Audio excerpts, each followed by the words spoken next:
بسم اللہ الرحمن الرحیم۔ محترم سامعین و ناظرین، السلام علیکم ورحمۃ اللہ۔ اسلام اخلاق و آداب، تہذیب و تمدن کی تعلیم دیتا ہے۔ اس نے چھوٹوں کو بڑوں، بڑوں کو چھوٹوں، بیوی کو شوہر اور شوہر کو بیوی کے ساتھ پیش آنے کے آداب سکھائے ہیں، اور ہر ایک کو اس کے حسب مرتبہ خطاب و ندا کرنے کے اصول دیے ہیں۔ چنانچہ آج کی ویڈیو کا موضوع یہ ہے کہ بیوی کے لیے اپنے شوہر کا نام لے کر پکارنا شرعاً کیسا ہے، اور اسی طرح شوہر کا اپنی بیوی کا نام لے کر پکارنا جائز ہے یا نہیں۔ کیا شوہر اپنی بیوی کا نام کسی غیر مرد کے سامنے پکار سکتا ہے؟ ناظرین گرامی، اللہ تعالیٰ نے ہمارے نبی سرور کائنات حضرت محمد مصطفیٰ صلی اللہ علیہ وآلہ وسلم کی زندگی کو ہمارے لیے نمونہ بنایا ہے، جن کی زندگی سے ہمیں ہر معاملے میں رہنمائی ملتی ہے۔ اسلام نے عورتوں کے کچھ حقوق و فرائض تعین کیے ہیں، جن کی وجہ سے عورتوں کو معاشرے میں تحفظ اور مقام ملا ہے۔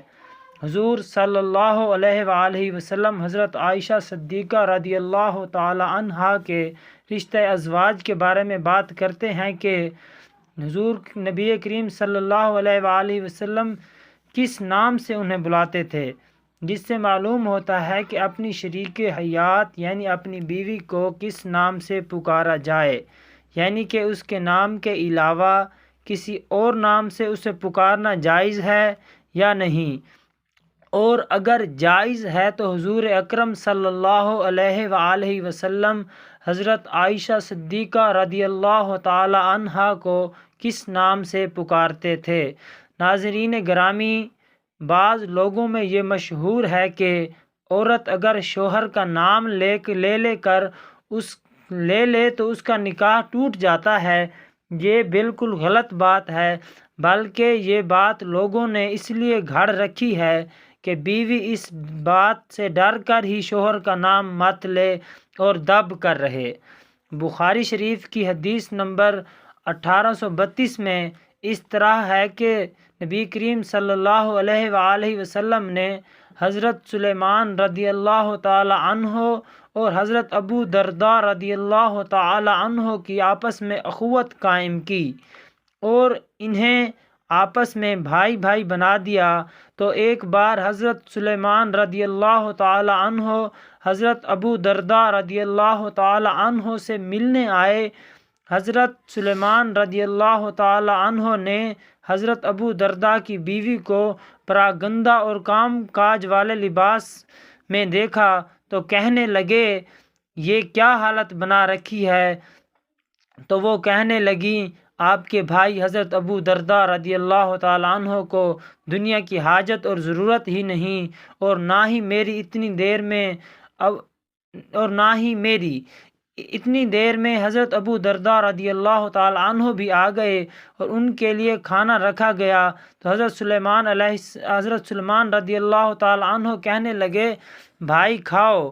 حضرت ابو درداء رضی اللہ تعالی عنہ کہنے لگے، میں روزے سے ہوں۔ حضرت سلیمان رضی اللہ تعالی عنہ کہنے لگے، تم کھاؤ گے تو میں بھی کھاؤں گا۔ وہ بیان کرتے ہیں کہ حضرت ابو درداء رضی اللہ تعالی عنہ نے کھایا، اور جب رات ہوئی تو حضرت ابو درداء رضی اللہ تعالی عنہ قیام کرنے لگے۔ حضرت سلیمان رضی اللہ تعالی عنہ نے کہا، سو جائیے، تو وہ سو گئے۔ تھوڑی دیر بعد پھر اٹھے اور قیام کرنے لگے۔ تو سلیمان رضی اللہ تعالی عنہ نے کہا، بھائی سو جاؤ۔ جب رات کا آخری پہر ہوا تو حضرت سلیمان رضی اللہ تعالی عنہ کہنے لگے، اب اٹھو اور قیام کر لو۔ تو پھر دونوں نے نماز پڑھی، اور بعد میں حضرت سلیمان رضی اللہ تعالی عنہ کہنے لگے، بلا شبہ تمہارے رب کا بھی تم پر حق ہے، اور تمہاری جان کا بھی تجھ پر حق ہے، اور تیری بیوی کا بھی تجھ پر حق ہے، تو ہر حقدار کو اس کا حق ادا کرو۔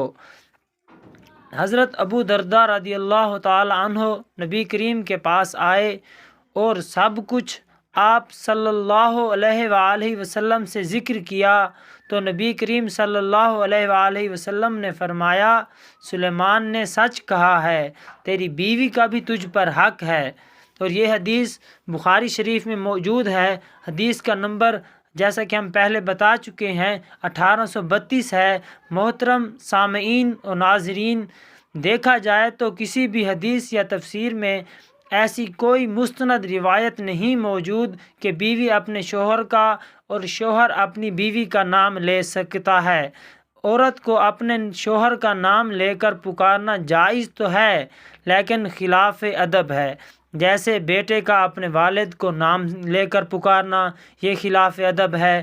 بیوی اپنے شوہر کو منع کے ابو، سلیمان کے ابو وغیرہ کہہ کر پکارے، اور اگر ابھی اولاد پیدا نہیں ہوئی تو فلاں کے چچا، فلاں کے ماموں کہہ کر بھی پکار سکتی ہے۔ اسی طرح شوہر بھی اپنی بیوی کو سلیمان کی امی وغیرہ کہہ کر پکارے تو زیادہ مناسب ہے۔ الغرض جو انداز زیادہ مہذب ہو وہ اختیار کیا جائے، یعنی بیوی اپنے شوہر کو ادب کے دائرہ میں رہتے ہوئے جو بھی پکارے گی وہ زیادہ مناسب ہوگا۔ صدر شرح میں یہاں تک لکھا گیا ہے کہ عورت کے لیے یہ مکروہ ہے کہ وہ اپنے شوہر کا نام لے کر پکارے، لیکن اس بات کا تعلق بھی 100% آپ کی تہذیب سے ہے، یعنی یہ بات اس پر منحصر کرتی ہے کہ آپ کون سے علاقے میں رہتے ہیں اور وہاں پر لوگوں کا کیا رواج ہے۔ اگر آپ کے ارد گرد لوگ ایسے ہیں جو بیوی کے شوہر کا نام لینے کو برا سمجھتے ہیں تو پھر آپ بھی پابند ہیں، کیونکہ اگر ایسے علاقے میں آپ رہتے ہیں اس کے خلاف کریں گے تو آپ بے ادب کہلائیں گے۔ بہتر ہے کہ بیوی اپنے خاوند کو نام لے کر نہ پکارے، اگرچہ نام لے کر پکارنا جائز ہے۔ بیوی کو چاہیے کہ شوہر کو پیار سے بلائے، اسی طرح بدلے میں خاوند کو بھی اپنی بیوی کو پیار سے پکارے۔ اسی طرح دونوں کے مابین محبت بڑھے گی اور ان کا رشتہ مضبوط سے مضبوط تر ہوتا چلا جائے گا۔ لیکن یہ بات یاد رکھیں کہ بیوی اپنے شوہر کا نام لے سکتی ہے اور شوہر بھی اپنی بیوی کا نام لے سکتا ہے، کیونکہ شرعاً اس میں کوئی حرج نہیں ہے۔ رہا مسئلہ شوہر یا بیوی کا لوگوں میں نام لینے کا، تو گزارش یہ ہے کہ اس کے متعلق معاشرہ میں لوگوں کی عادت اور عرف کو دیکھا جائے گا۔ بعض معاشروں میں تو اسے ناپسند کیا جاتا ہے، بلکہ بعض لوگ تو اسے قلت غیرت میں شمار کرتے ہیں۔ ناظرین گرامی، اپنی بیوی کو پیار سے پکارنا چاہیے۔ اپنی بیوی کو پیار سے پکارنا بھی نبی کریم صلی اللہ علیہ وآلہ وسلم کی سنت مطہرہ ہے، کیونکہ آپ صلی اللہ علیہ وآلہ وسلم حضرت عائشہ صدیقہ رضی اللہ تعالی عنہا کو پیار سے حمیرہ کے نام سے بلایا کرتے تھے، جس کے لفظی معنی ایک چھوٹا سرخی مائل رنگ ہے، لیکن علماء کا کہنا ہے کہ اتنا گوارا رنگ جو سورج کی شعاؤں کی وجہ سے سرخی مائل ہو جائے، یعنی کہ اس کی وجہ سے حضور اکرم صلی اللہ علیہ وآلہ وسلم انہیں حمیرہ کے نام سے بلایا کرتے تھے۔ آخر میں یہ دعا ہے کہ اللہ تعالی ہمارا سنانا اور آپ دوستوں کا سننا اپنی بارگاہ میں قبول و منظور فرمائے اور ہمیں اس پر عمل کرنے کی توفیق عطا فرمائے۔ آمین آمین بحق ایاک نعبد و ایاک نستعین، آمین۔